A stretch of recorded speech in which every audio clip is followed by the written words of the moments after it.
আজি হৈছে ২৬ আগষ্ট গোটেই অসমৰ লগতে ভাৰতৰ বিভিন্ন প্ৰান্তৰ পৰা যুগুত হৈছে কেইবাটাও গুৰুত্বপূৰ্ণ খবৰ মিয়া মুছলমানক লৈ মুখ্যমন্ত্ৰী হিমন্ত বিশ্ব শৰ্মাৰ কেইবাটাও বিস্ফোৰক মন্তব্য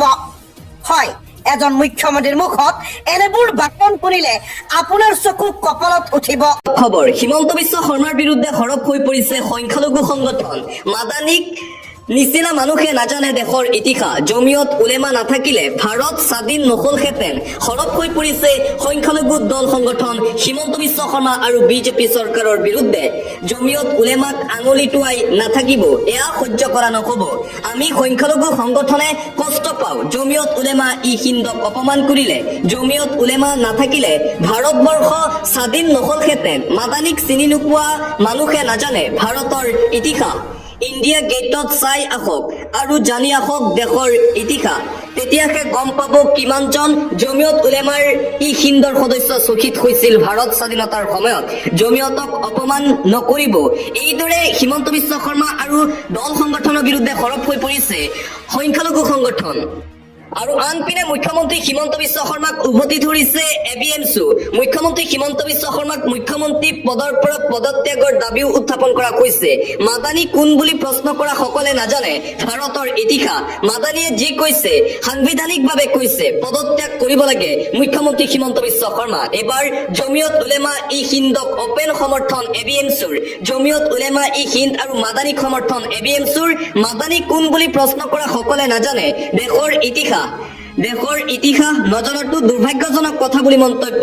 দেশ বিভাজনৰ বিৰোধিতা কৰিছিল জমিয়ত উলেমা ই হিন্দে মহাত্মা গান্ধীৰ দাণ্ডী যাত্ৰাতো অংশ লৈছিল জমিয়ত উলেমা ই হিন্দে আৰু সেই জমিয়তৰ ইতিহাস নাজানে মুখ্যমন্ত্ৰীয়ে জমিয়তৰ ১৫,০০০ সদস্যই অংশ লৈছিল দাণ্ডী যাত্ৰাত মাদানীয়ে যি কৈছে সেয়া কথাৰ সৈতে আমি একমত মুখ্যমন্ত্ৰী হিমন্ত বিশ্ব শৰ্মাই শীঘ্ৰেই পদত্যাগ কৰিব লাগে মুখ্যমন্ত্ৰীৰ পদৰ পৰা মাদানীয়ে যি কৈছে সম্পূৰ্ণ সাংবিধানিকভাৱে কৈছে মাদানীৰ বিৰুদ্ধে কোৱাৰ আগত ইতিহাস জানি লওক ভাৰতবৰ্ষৰ মুখ্যমন্ত্ৰী হিমন্ত বিশ্ব শৰ্মা আৰু বিজেপিয়ে মাদানী কোন হয় সমগ্ৰ বিশ্বই জানে সমগ্ৰ বিশ্বই মাদানীক চিনি পায় মাদানীক সমৰ্থন জনাই গৰজি উঠিল এবিএমছুৰ সভাপতি টাইছন হুছেইন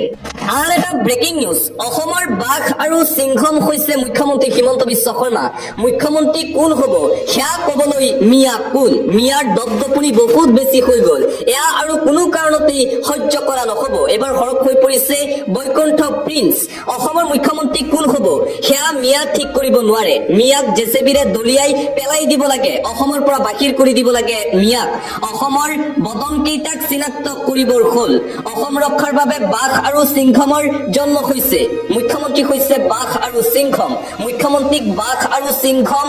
আখ্যা দিছে বৈকুণ্ঠ প্ৰিন্সে অসমৰ মুখ্যমন্ত্ৰী কোন হ'ব সেয়া খিলঞ্জীয়া ঠিক কৰিব বাংলাদেশী মিয়াক সমৰ্থন কৰা সকল বদন মিয়াৰ পক্ষ ল'লে অসমত থাকিবলৈ দিয়া নহ'ব বুলি হুংকাৰ প্ৰদান কৰা হৈছে মাদানীয়ে অসমৰ ৰাজ্যৰ বুকুত কামোৰ মাৰিছে এয়া সহ্য কৰা নহ'ব অসমলৈ কোনো অৱদান নাই জমিয়ত উলেমা ই হিন্দৰ অসমৰ কথা একোৱেই নাজানে আৰছাদ মাদানীক অসমত নিষেধ কৰা হৈছে সাম্প্ৰদায়িক বিষবাস্প বিয়পাব বিচাৰিছে মাদানীৰ বিৰুদ্ধে গৰজি উঠিল অসমীয়া যুৱ মঞ্চ আন এটা বিগ ব্ৰেকিং নিউজ উজনি অসমত নিষিদ্ধ সাংসদ অজিত কুমাৰ ভূঞা বাংলাদেশীৰ ত্ৰাণকৰ্তা ছয়দা হামিদক অসমলৈ মাতি আনিছিল অজিত ভূঞাই ঘোষণা জাতীয় সংগ্ৰামী সেনাৰ সভাপতি জিতু বৰুৱাৰ অসমত বাংলাদেশী থকাত কি আপত্তি বুলি গুৱাহাটীত অনুষ্ঠিত নাগৰিক সভাত মন্তব্য আগবঢ়াইছিল ছয়দা হামিদে আৰু ছয়দা হামিদক সমৰ্থন কৰাৰ বাবেই উজনি অসমত এইবাৰ নিষিদ্ধ ঘোষণা কৰা হৈছে সাংসদ অজিত কুমাৰ ভূঞাৰ প্ৰৱেশ আৰু জিতু বৰুৱা হৰপ হৈ পৰিছে অজিত ভূঞাৰ বিৰুদ্ধে অজিত ভূঞা বাংলাদেশীৰ ৰক্ষক বুলিও বিস্ফোৰক মন্তব্য কৰিছে জিতু বৰুৱাই কোনো কাৰণতেই উজনি অসমত প্ৰৱেশ কৰিব নোৱাৰিব সাংসদ অজিত কুমাৰ ভূঞা বাংলাদেশীৰ ত্ৰাণকৰ্তা ছয়দা হামিদক অসমলৈ মাতি আনিছিল অজিত ভূঞা যাৰ বাবে অজিত ভূঞাক উজনি অসমত প্ৰৱেশ নিষিদ্ধ কৰিছে জিতু বৰুৱাই ভাৰতক ইছলামিক ৰাষ্ট্ৰ বনোৱাৰ ষড়যন্ত্ৰ মাদানী ছয়দা হামিদৰ দৰে মানুহক ভাৰতৰ পৰা বিদায় দিব লাগে বুলিও মন্তব্য জিতু বৰুৱাৰ মুঠতে চিতু বৰুৱা সৰব হৈ পৰিছে ছয়দা হামিদ আৰু অজিত কুমাৰ ভূঞাৰ বিৰুদ্ধে ভাৰতক ইছলামিক ৰাষ্ট্ৰ বনোৱাৰ ভয়ংকৰ ষড়যন্ত্ৰ ৰচনা কৰা হৈছে। নেতৃত্ব লৈছে মাদানী ছয়দা হামিদৰ দৰে মানুহবোৰে।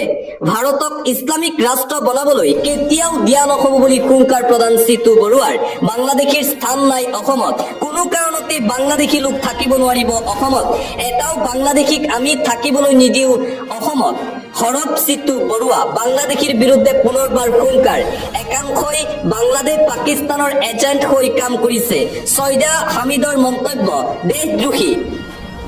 অসমত ছয়দা হামিদ আৰু মাদানী নচলিব, এইবোৰ অসমত চলিব দিয়া নহ'ব বুলি হুংকাৰ জাতীয় সংগ্ৰামী সেনা অসম সেনাৰ। আন এটা গুৰুত্বপূৰ্ণ খবৰ, 10 বছৰে কি কৰিলে বিজেপি চৰকাৰে, উচ্ছেদ কৰি কিমান বাংলাদেশী ধৰিলে এতিয়ালৈকে বিজেপি চৰকাৰে। এইবাৰ হিমন্ত বিশ্ব শৰ্মা আৰু বিজেপি চৰকাৰলৈ কেতবোৰ গুৰুতৰ প্ৰশ্ন উত্থাপন কৰিছে প্ৰদেশ কংগ্ৰেছৰ সভাপতি গৌৰৱ গগৈয়ে। বাংলাদেশী তথা উচ্ছেদক লৈ সৰব গৌৰৱ গগৈ। 10 বছৰে শাসনত থাকি বিদেশীৰ নামত কি কৰিলে ভাৰতীয় জনতা পাৰ্টীৰ চৰকাৰে? অসমত উচ্ছেদ কৰা মানুহৰ ভিতৰত কিমান বাংলাদেশী পালে, কিমান ধৰিলে চৰকাৰে? যদি উচ্ছেদিতসকল সন্দেহযুক্ত তেন্তে তদন্ত কৰি শীঘ্ৰেই ব্যৱস্থা হাতত লওক। ভাৰতীয় নে বিদেশী চিনাক্ত কৰি সীমান্তলৈ লৈ যাওক বিজেপি চৰকাৰে। কেৱল আদানী আম্বানীৰ বাবেহে ব্যস্ত থাকে মুখ্যমন্ত্ৰী হিমন্ত বিশ্ব শৰ্মা। অসমৰ হৈ কাম নকৰে মুখ্যমন্ত্ৰীয়ে। ছয়দা হামিদৰ বিতৰ্কিত মন্তব্যৰ প্ৰতিক্ৰিয়া দি এইদৰে ক'লে গৌৰৱ গগৈয়ে। কংগ্ৰেছ দল বাংলাদেশীৰ পক্ষপাতী নহয় বুলিও স্পষ্ট মত গৌৰৱ গগৈৰ।